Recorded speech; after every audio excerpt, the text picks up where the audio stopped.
Welcome to Partnership Development. We're going to be talking about practical ways to connect with partners to help you with your church plant. I was asked to teach this many years ago for other catalysts working with the North American Mission Board. And when I was asked to teach it, I was asked to teach transferable principles. I said, don't just tell us what you do, but tell us principles that you can tell to others and then they can figure out on their own. Well, I tried to comply a little bit, but that's not really me. I tend to figure things out and then want to share them in great detail. But I did come up with some principles. They all fit on one slide, as a matter of fact. And here they are. I alliterated them for the preachers in the group. Be prayerful, proactive, participating, and make it a priority. Here's what I mean about that. You've heard me talk in many settings about prayer as being the most important part. We're praying to the Lord of the harvest. So we want to pray that He will give us the right partners so that we can do our best in working together for kingdom advance. We want to be proactive. We talk about this when it comes to sharing the gospel as well. We want to do the ask. A lot of times we kind of put it out there for people what we're doing, but we never give them an opportunity to respond to the gospel, to being a part of the church, or in this case, to being a partner. So specifically ask them in a way that is clear what you need them to do. And then the third one is to be participating. Here's what we mean by that. Cooperate with those around you. Don't try to get it all about yourself. As a matter of fact, that's not only counterproductive and not kingdom-minded, but it will hurt you in the long run when it comes to your church plant. You want to participate with those that have partnered with you. You want to help them in what they're doing as well. Partnership is a two-way street. It's not all about what they can do for you, but how can you be a blessing to them? And part of that, I want to be very clear, and I want you to hear me strongly on this. That means don't take money and get mission team help and all this stuff from partners. And when that time of partnership runs out where they're not funding you, don't go, okay, well, I got all I can out of them, so I'm going to leave this group and go join another group.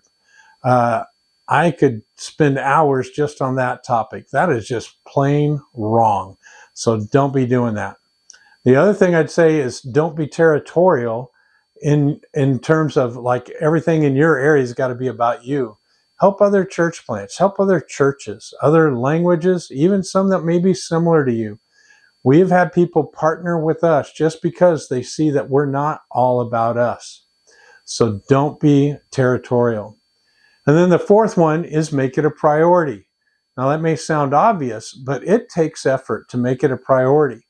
When I work on partnership development for a new network or a new church plant, I have to specifically block out periods of time that are sacred to what I'm doing. I can't be taking other appointments or doing other things. I have to hold those times because it's very easy for that to get pushed out of the way because it's all your self-initiative to do it. It's very easy to let other things take over that time. So you got to make it a priority. And then you've also got to spend resources to make it happen. It takes finances to go connect with people. And it may sound like that's a lot or something that you're not comfortable doing, but it will produce so much more, not only for what you're doing, but church planting overall. So we're going to talk about a few things like when, where, how to find good partners. So when to find good partners. As much as possible, we want you to find good partners prior to coming to the field. So in order to do that, you need to determine what the field or focus community is. It's good to know where you're going to plant before partners get fully on board.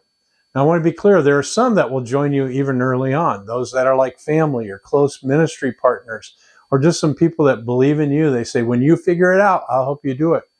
But more people are actually called to the vision of what it is that God's called you to do.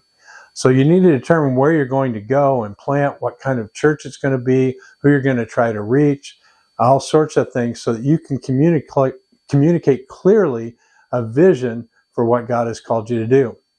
Once you've done that, you want to develop an initial plan and put together proposals prior to moving to the field. It's so that you can develop partnerships where you are. Now, some of you may already be in the field, so this is a moot point. You're prior to the field and on the field are the same place. But others that are relocating, it's good to try to develop some of that ahead of time so that you can go to people where you currently live and try to connect with them about partnering. And then when you go to the field, of course, you have to refine that. You get a better idea of what it is you're going to do in your church plant. You want to do as much planning, recruiting, partnering, resourcing, and design work as possible while you have a steady income. Now, first of all, I do want to say do this with all integrity. Either do it on your own time, or if you're doing it on ministry time or business time, do it with your boss's knowledge. Now, some of you can't do that. You say, I'm going to go plant a church. And they're like, see ya, you're out of here. But I know others that have had 3 months, 6 months, even a year on staff of a church or other ministry, even businesses, where they've been able to shift a bunch of their time in their work hours to the new church plant. Some cases, churches will pay them full time while they're learning what they need to do to plant a church, and they're putting together their partnership materials, developing partners, and so on. So you want to do as much of it as you can legitimately while you have an income, because there's a saying, out of sight, out of mind. Once you move to the field, it's easier for people to forget about you or to say no to what you're doing. So as much as possible, you want to try to connect with them, build relationships that are true relationships, but also get commitments for partnerships. Now, we've got some different materials that you can look at that help you in planning that out. You'll see one on your screen, which is bit.ly/decidedprocess3. bit.ly/decidedprocess3. This will take you to a Word document that has a whole bunch of stuff you should be working on before you go plant a church. As a matter of fact, it's got 27 points with subpoints and sub-subpoints, but a lot of that talks about things to do in partnership development. We put it in a Word document so you can take out what doesn't apply, add other things, and make your own kind of to-do list for planning your church. So when else to find good partners? Obviously, still while you're on the field. You want to continue finding and nurturing partnerships while you are planting your church. There's local churches that will help you. There's partnership trips and vision tours that we're going to talk about quite a bit in this training. Partnership trips are when we go out and connect with leaders and churches and associations and businesses and others in their setting. And vision tours are when we encourage them to come to us. Quite often you've got to go on a partnership trip before they'll come here. But ultimately the goal is get them to come where you're going to plant a church and to see what you're doing. So when you want to do that, you want to do it before, but you want to continue to do it while you're planting a church. So where do we find good partners? It's similar to when sharing the gospel. First and foremost, it's about relationships. So relationships. First of all, nobody more than the planter's own relationships. They are going to support you. If you're a church planter or a team member, they're going to support you because they know you and they love you. They believe in you. But there's other relationships that you can take advantage of as well. A strategist or catalyst like myself. We know people that we can connect you to. Now, we don't just have them sitting here in our pocket like waiting for us to find a church planter most of the time. That's not my experience, because as soon as I find somebody who wants to partner, I'm already connecting with somebody who's planting a church or getting ready to plant a church. So what that means is you can't just rely on what I can do. I have been blessed to connect with hundreds and hundreds of partners. But I've also worked with hundreds and hundreds of church plants. So what that means is maybe my relationships could help on average find one partner for a church plant. But in a church plant where somebody is fully resourced and they're fully funded to plant a church, like they're full-time at it and it's an expensive area or whatever, we found that it takes an average of 6 partner churches to pay for that church plant or other kinds of partners. So if I find one, that means the planter's got to find the other 5. So most of those come through his relationships. In addition to that, there's relationships with associations, state conventions, North American Mission Board, or whatever entity you're connected with. They have a lot of those relationships. And it's important to keep reconnecting. You don't tell somebody one time, hey, I'm going to plant a church, and think it's always going to be on the forefront of their mind. You need to keep reconnecting with those people, because a lot of times when you connect with them, like an hour later or a week later or a month later, they get a call from somebody going, hey, I'm looking for a place to help a church plant. And you're like, I was just talking with Gary Irby. You ought to call him because he's got a church plant you can work with. So keep it in front of them, all those leaders.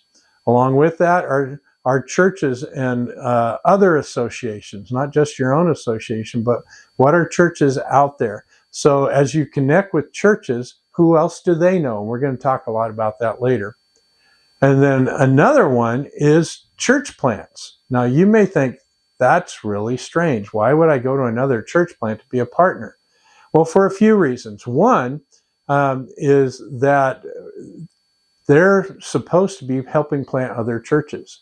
As a matter of fact, many church plants on the first Sunday they meet will take up an offering, and their whole offering that comes in that Sunday goes to a church plant that hasn't started yet. Another is that they've committed to do church planting and multiplication. If they work with us, they've committed to do that. And if they don't, they're not fulfilling their commitment. So today's plants, they're tomorrow's multiplying churches. And another one is the fact that they've got partners that a lot of times are planting other churches. So I could give you multiple stories where somebody was a church planter who, as that partnership faded out, they encouraged that partner church they had to go and to help another church plant. Or some of them they connected with were larger churches, and they were doing multiple church plants at a time. So maybe they were going to support this one church plant $500 or $1,000, even $2,000 a month, but they were going to do it with multiple other churches. So that church planter was able to connect the next church planter with his partners and help them find the new church plant, find their partners as well. Other places to find them. I've got Shepherd to Shepherd on your screen. Shepherd to Shepherd is a pastor's cluster that's led by our church health and evangelism team. It's an annual thing where they get together on a week. Well, I can't tell you exact frequency, I think it's every few weeks or every month, but they get together. And in this setting, they are learning together, they're coaching each other. Well, be a part of those groups so that you can grow and learn too. But it's also through that you can make relationships and find partners. There are other kinds of pastors groups. It's not just the Shepherd to Shepherd. Maybe it's a local pastor cluster. Maybe it's within your network or association, but somehow be a part of these pastors groups. And don't just be in it for what you get. Be in it to be a blessing, and be in it to have relationships that they need and you need. And through that, partnerships will develop. Now, this next one may sound funny to you. Dying churches. You're like, well, how, if they're dying, how can they be a partner? Well, a lot of times dying churches, they've been great churches. They just like all things, they have a life cycle, and they're coming to the end of their life cycle. They've tried everything to revitalize, and maybe it's through aging out, or maybe it's through, honestly, some sin in leadership. Whatever it is, there may be some reason that church is dying, and it's just not going to come back to life. Well, they have resources a lot of times. They have money in the bank. They have church buildings, and sometimes even some people who really could be helpful in a new, fresh setting. They just don't maybe fit the culture of the dying church. And so those are places where they can connect with you. I mean, a lot of times, network leaders like myself have those connections to dying churches that are giving us buildings or finances, and we can use those to help the next church plant or do a replant. Then another one that should be obvious is individuals. Some church planters, they do a lot in raising support, or team members especially do a lot in raising support from individuals. Now, I have much more experience in raising support from churches, but also I've done a good bit with individuals as well. And they are going to connect relationally. So here's some advantages. The individuals may not give as much as a church, but some of them can, because they're wealthy and because they believe in you. But individuals will tend to stay with you longer because they're connected with you on a relationship basis, whereas a church might have a 1, 3, or 5 year kind of limit on how long they'll partner with somebody. But individuals will stay with you longer and longer. And the closer they are, the longer they'll stay with you. So I know some people that have had individuals who've stayed with them through doing multiple church plants. So that's a great resource as well. Another one is foundations or grants, and it says, see the church planting DVD. We've now moved it online. I'll give you the code later on in the video. But through there and your own research, you can find groups that will support ministries that you're doing, or sometimes they'll support nonprofit efforts that you're doing in the community. Maybe they won't fund a church plant directly, but maybe there's some kind of a service you're doing in the community, and they will fund that. So take advantage of those opportunities with foundations and grants that might be out there. Another one is businesses. And I've spent a lot of time lately connecting with businesses because we've done a lot with individuals, associations, churches, but there are Christian business people out there that they are extremely kingdom-minded. And they've made their fortune, or maybe they're making one, but they don't want it for themselves. They want it for kingdom expansion. And so just finding those who are believers and who are committed to this. Sometimes they'll start a new business just to support what you're doing. Other times they will give out of the profit of their current business. There's a whole thing that I do in terms of working with businesses and sharing with them 5 different ways that they could partner with us in church planting. And that's something that I could share with some of you at another time, but just know that that's an opportunity that's out there. The next one on the list is seminaries or Bible colleges. You might say, well, seminaries have taken my money, or Bible college has taken my money. How does that help me plant a church? Well, there's a couple ways. Like one, if they receive funding, like the Southern Baptist seminaries, for example, they receive funding from the cooperative program and from other donors. They can't take that money and just turn it around and give it to you. Maybe some colleges have funds like that or something like that, and they can. But here's what they do have, is they have relationships. And so they have people who support them who have means to support things beyond their seminary or Bible college. I've sat down over the years with a few seminary presidents with a church planter sitting next to me and a church planting professor maybe on the other side, and said to the president, hey, you like George here? And they're like, oh yeah, George is great. He's our best student. It doesn't matter who it is. It's always, he's our best student. George is great. We love George.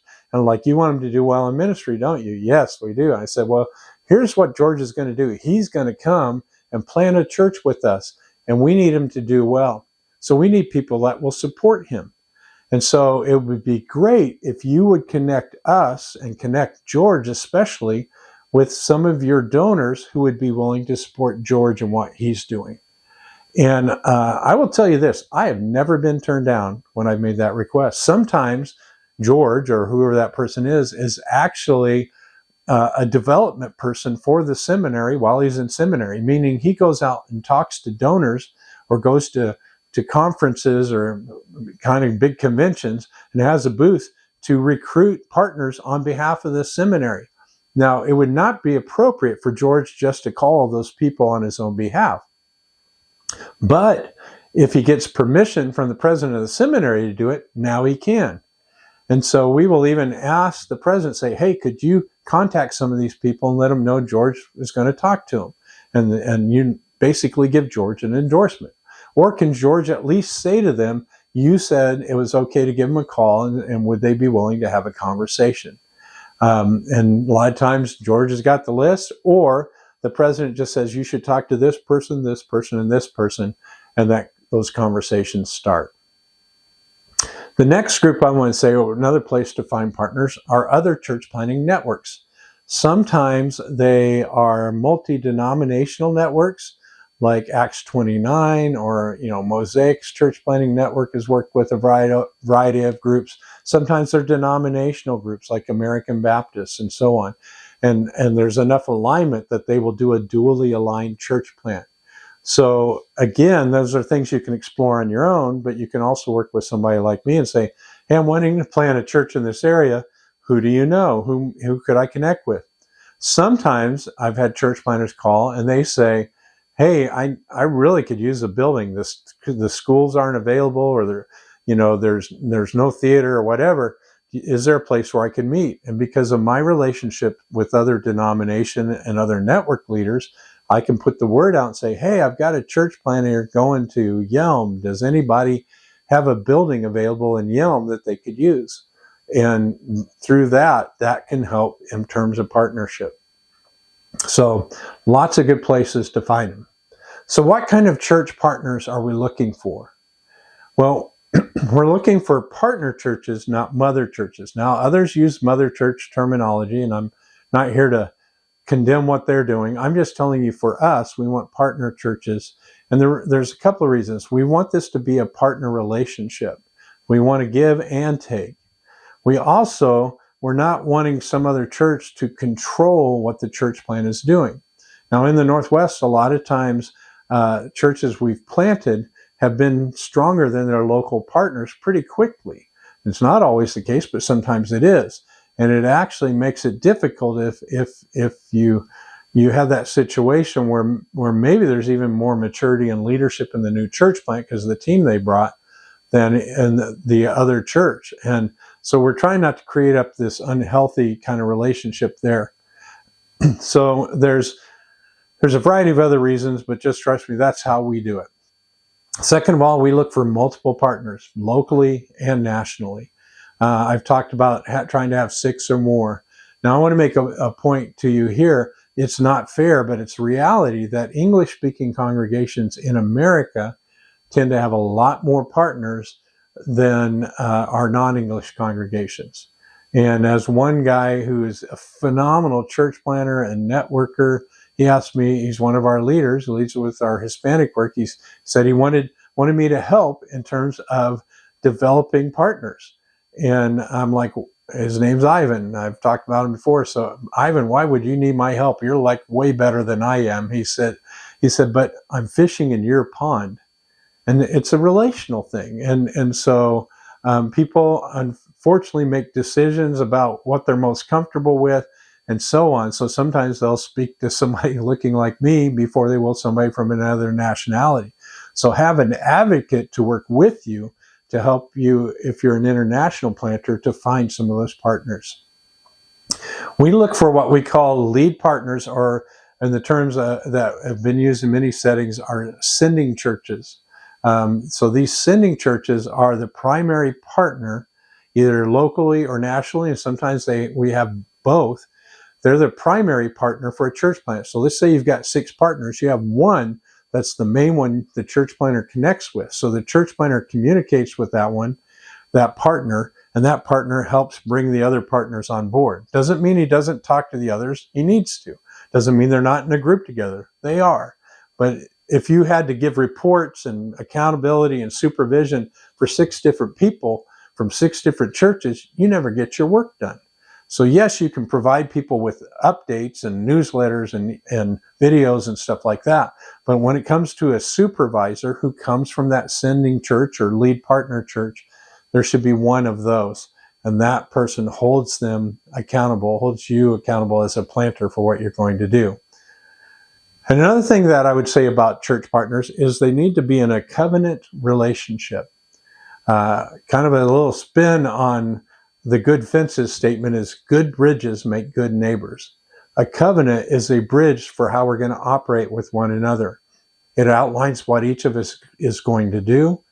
It also helps us to avoid pitfalls, meaning that we're not going to just, because somebody doesn't like the way you're doing something, okay, we're not going to partner with you. No, you very clearly spell out what's expected and what's not acceptable. And you don't end the partnership just because somebody doesn't like the fact that you project your words on a screen instead of using hymnals.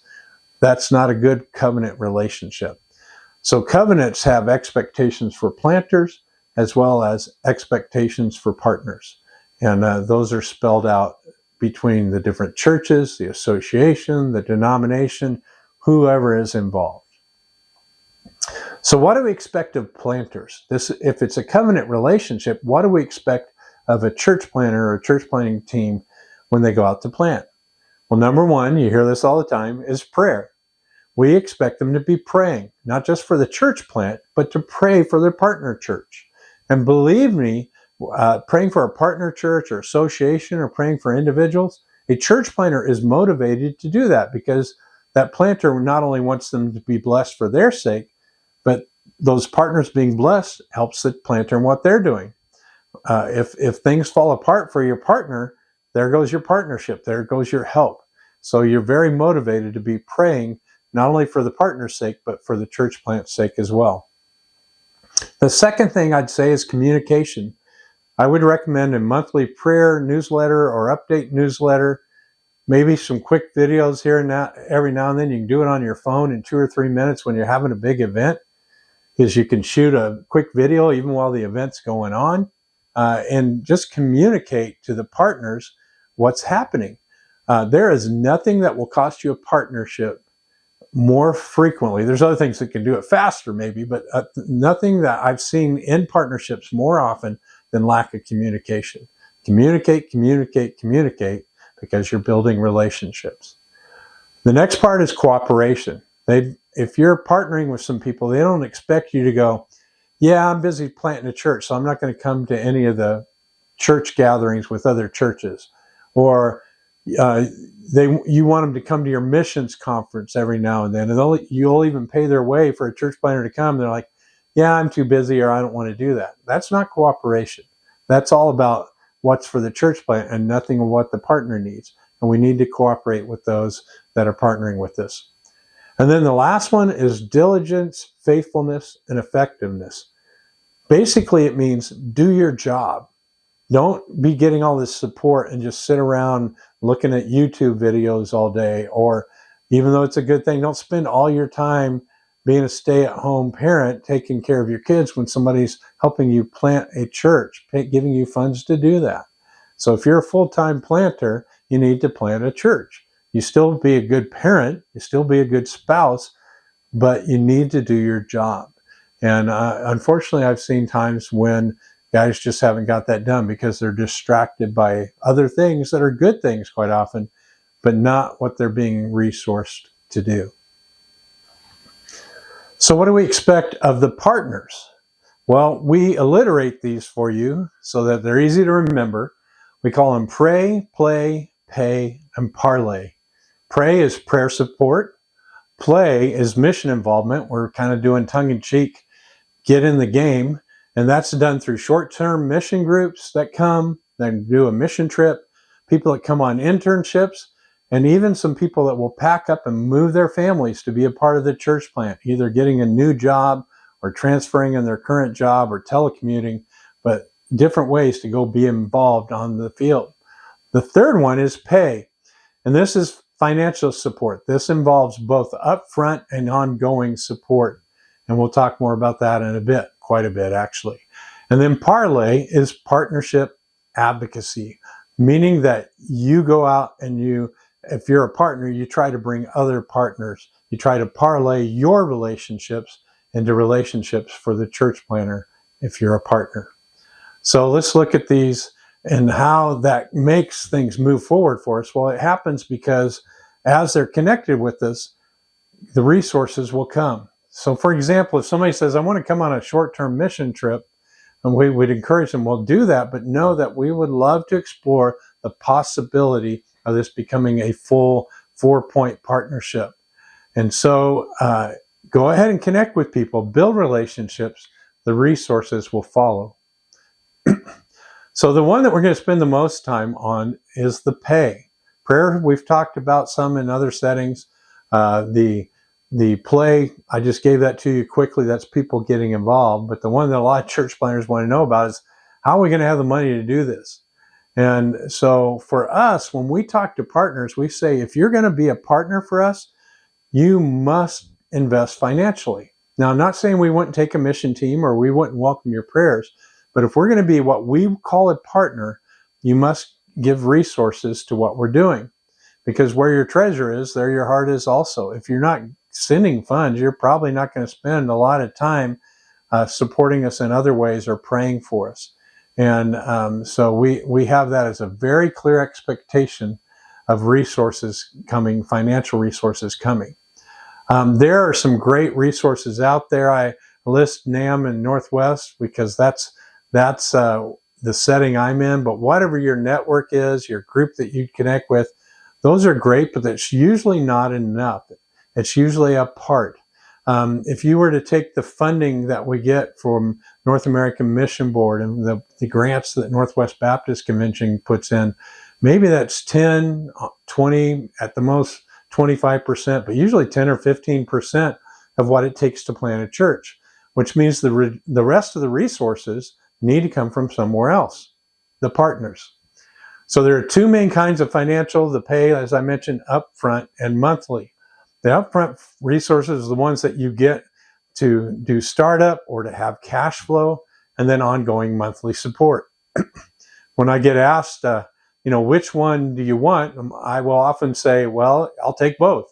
But if they only give me a choice of one or the other, more often I want the upfront. And the reason why I want upfront resources is it gives me some finances in the bank where I can make sure I've got enough to make payroll or pay the rent for where we're going to meet, things like that, buy the equipment we need.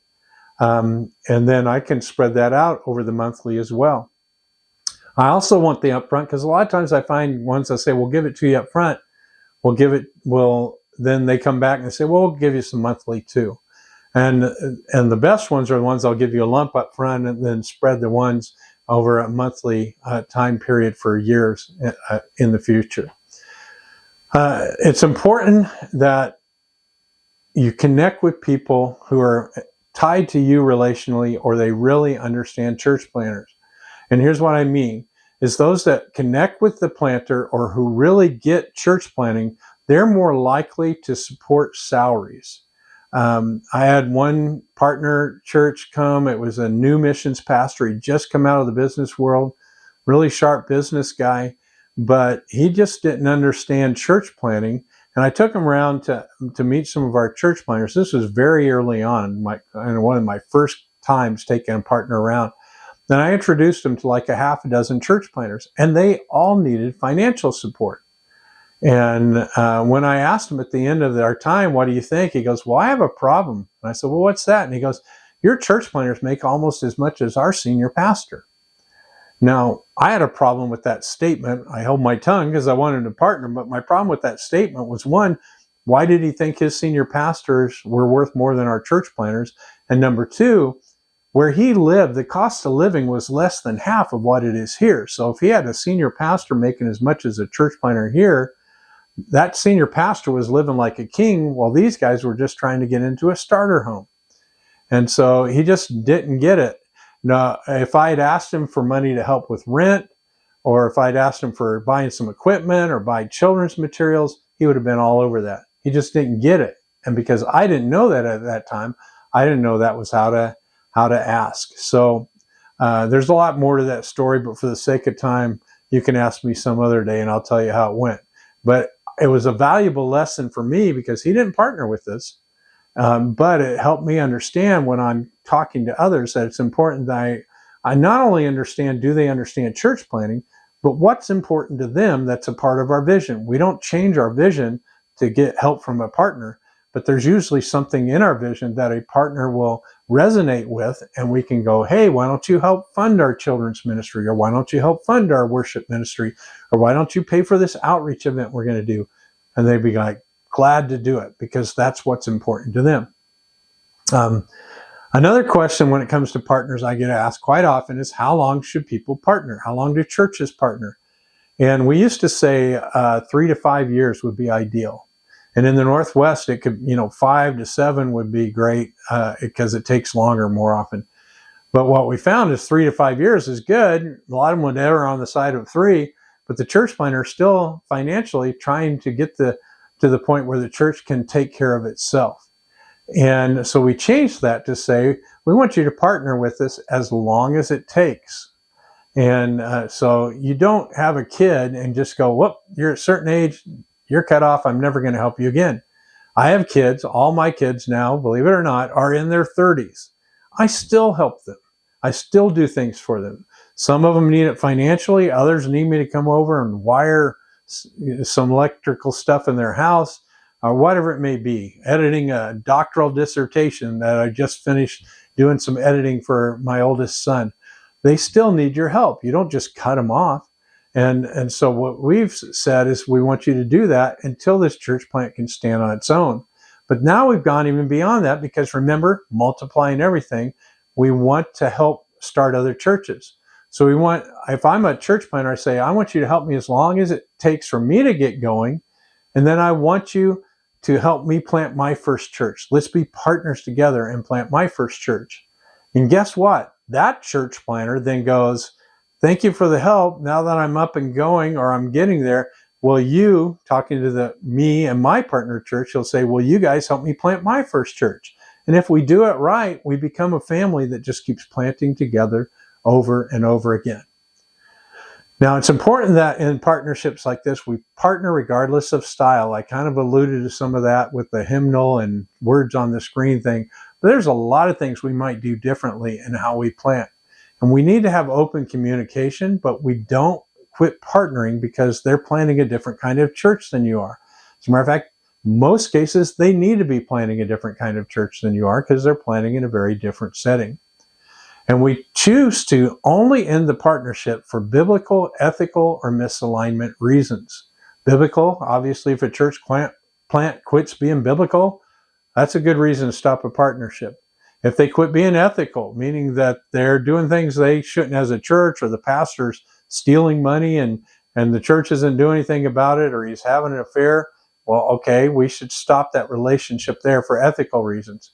And misalignment reasons means we've planted a church, in our case it would be a Baptist church, and all of a sudden they've decided they're Methodist, or they're going to, join Church of Jesus Christ of Latter-day Saints. Well, that's not what we're doing. So we can end the partnership because they changed what they're going to be. So to help with this, we have a number of covenants, again, in what we refer to as the Church Planting DVD, and you'll be able to find that in a bit with the link that I'll share with you. So how much? That's the other question I get. How long and how much? I get asked those kind of things all the time. I jokingly say, well, how much is as much as it takes? And if I'm really joking with them, I say, well, how much do you have got? Because, different sized churches and people that are individuals have different incomes, businesses do. I don't ask a church that's running $15,000 to give us $50 a month. So that would really vary. Whereas there's other churches I partner with, $25 a month, that was pretty significant for them because, they were just struggling to get by and their pastor was working another job, and for them to give anything took a step of faith. So we want them to give according to each partner's ability. We don't go out and say, I need 100 partners giving $100 a month each. That may sound good. That is not a good strategy, because what you've done is you've number one, you've lowered the bar for some. I've had individuals give a couple $100,000 to church planting. I know individuals that have given $2,000 a month or $500 a month. I know churches that have done the same. I know churches that have given more than $500,000 to a church plant. To ask them for $100 a month is not only a waste of their time and resources, but sometimes it's kind of insulting to them. It's like, why are you only asking me for that? I can do more than that. The other problem with getting 100 partners to give you $100 a month is now you've got 100 partners to keep up with. That will take all your time. You won't have time to plant a church because you've got to communicate with all these people. So you need to be more strategic. So I'm not talking about a pyramid scheme, so don't hear that, but I'm talking about a pyramid. You might have one partner who's giving you $100,000 a year, and a couple at 50, and some at 25, and all the way down to people that are giving you $25 a month. But you would have more and more people the farther it goes down, because more and more people can attain that level. As you're looking at their ability, you need to understand what their role is as a sending or a multiplying church. The sending church or lead partner we talked about is somebody who sends out church planters and is the primary partner, the ones that say, we've got you, we're going to make sure that you're doing okay. A multiplying church is a level beyond that. A multiplying church is a church that goes out and reaches the lost, shares the gospel with them. They come to faith in Christ. They grow as a disciple. They are equipped to be leaders, and then they're trained to be church planters and sent out with the team to plant a church. and they do it over and over and over again. That's a multiplying church. Sending churches and multiplying churches, these churches take a major role. They are the most involved in a church plant. Now, I'm not saying you as a church planter need a sending church and a multiplying church, because if it's a multiplying church, they actually fill both roles. But whether it's a sending church or a multiplying church, they are very active in coaching and supervision and resourcing, and very active in sending mission teams, very intentional about praying. So in the ideal setting, the sending or multiplying church assumes the primary responsibility for finding more partners and holding them accountable. They're trying to take some of that load off the planter's shoulders so the planter can focus on planting the church. Another thing that we see is that they are committing strong resources, and it kind of raises the bar or elevates what everybody else will do. So having a partner church that does the most, then they can go to others and say, here's what we're doing. How much are you in for? And that's a good principle. Some we're going to talk more about later. But as you go and raise resources, try to connect with some of those that are the highest givers first, and then go to the others.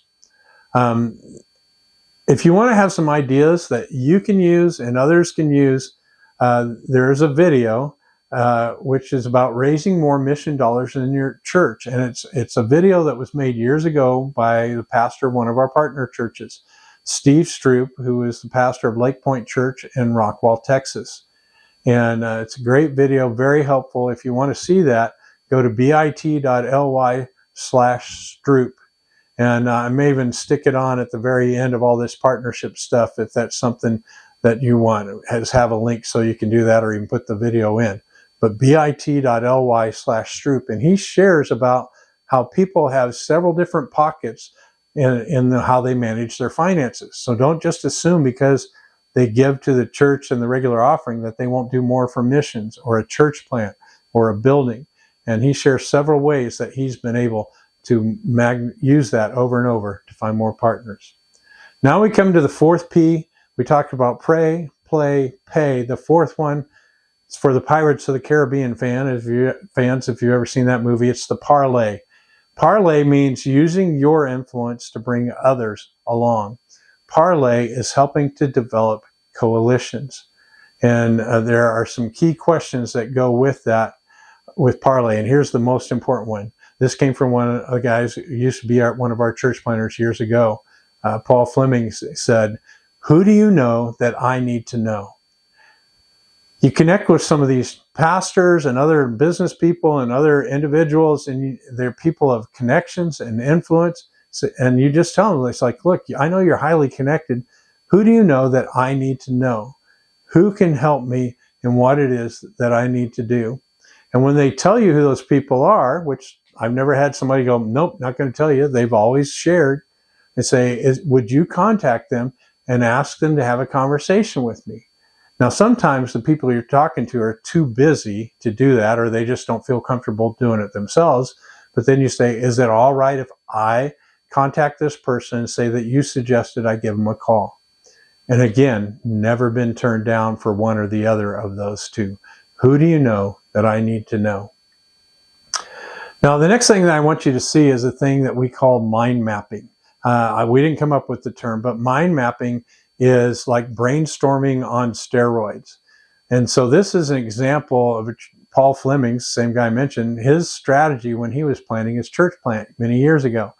He had his planning strategy, and out of that he had different components about philosophy or how they were going to work together or discipleship, those kinds of things. And off that, you would come up with side things that were related until it just kept expanding and expanding and expanding. And it's a way to kind of think through a ministry or task and think of all the possible things that you're going to need to do, or at least be able to give an answer for. Well, we've taken that and we've used it when it comes to figuring out who might be your partners. So what I would suggest is you get a big piece of poster board. They're usually 2 by 3, or we use these giant Post-its that you can peel off and stick on the wall. They're 2 feet by 3 feet in size, and not very big, like about this big in the middle. I would draw a circle and I would write Jesus and me in the center.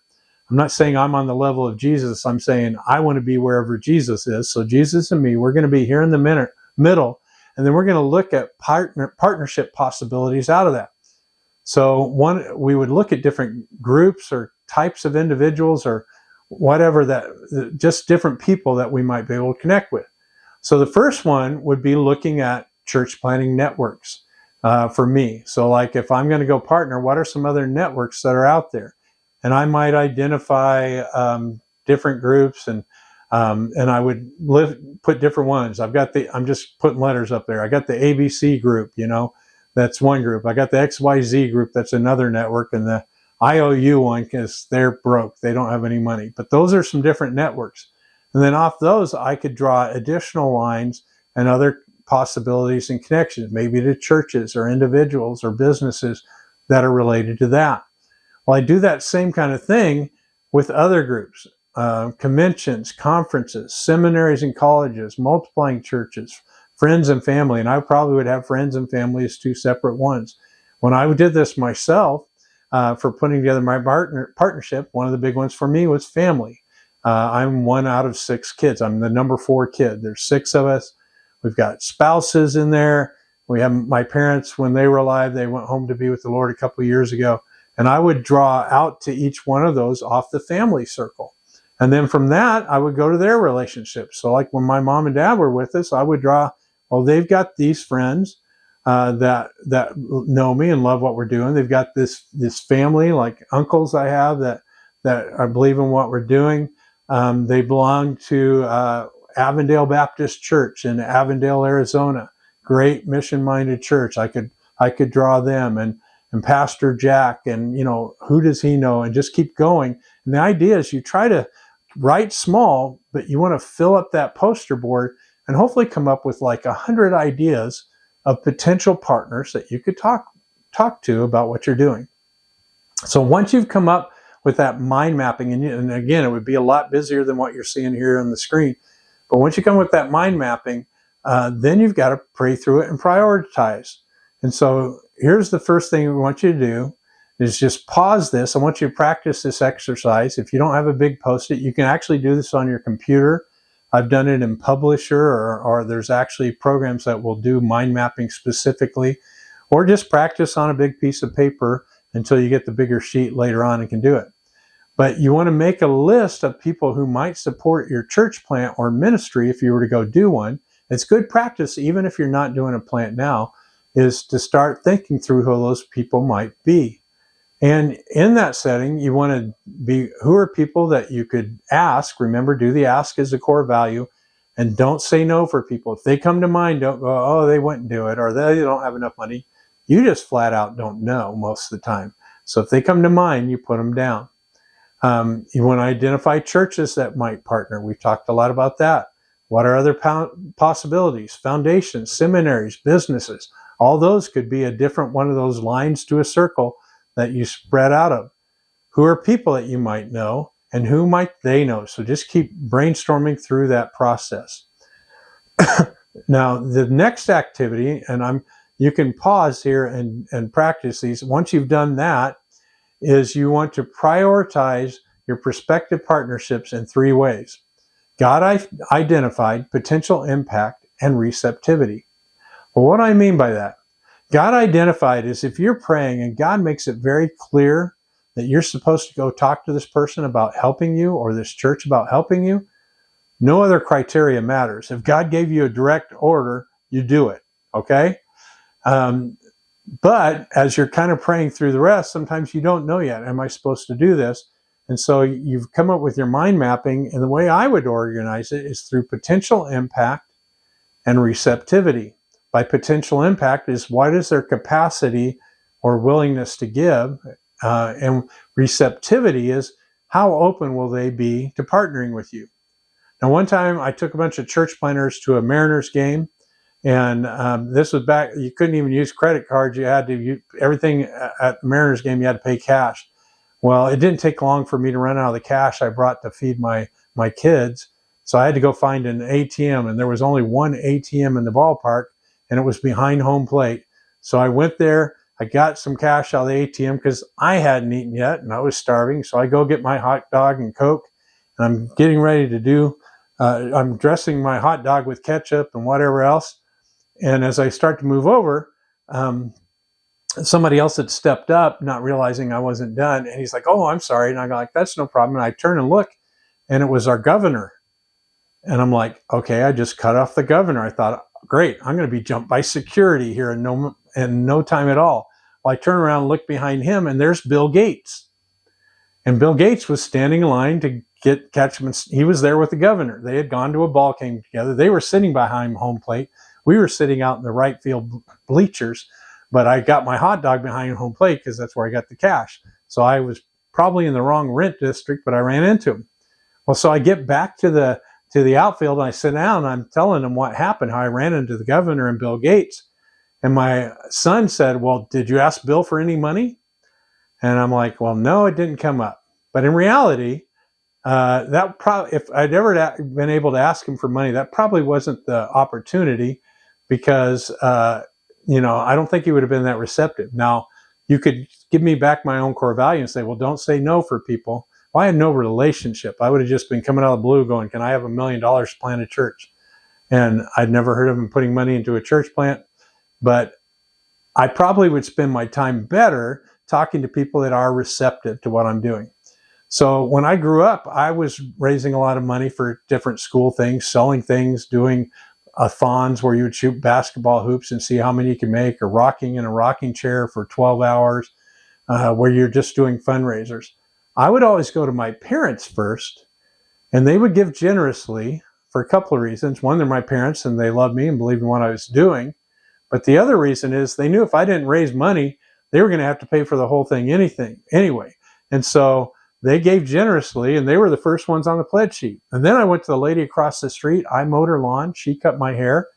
And she was like extended family for us. And she wouldn't give quite as much as my parents, but she put quite a bit on there. And then I would go to others and go to raise support from them for whatever it was I was doing. And they would see what my parents did and what the lady across the street did. And they go, "Well, I can't do that much," but it would challenge them to do more than they probably would have done otherwise. So I started with those who were higher impact and who were more receptive, and then went to others. That same principle applies in partnership development. It takes just as much time to sit down with a church that could give you $2,000 a month as it does a church that'll give you $50 a month. Now, I'm not saying be mercenary and one's more valuable than the other in terms of the kingdom. It's not. I'm just saying try to establish things in terms of priority, because you've only got so much time. And I could give you more illustrations about that, but I just need you to trust me on it for the sake of time. If you want to hear more about it, we can talk about it later.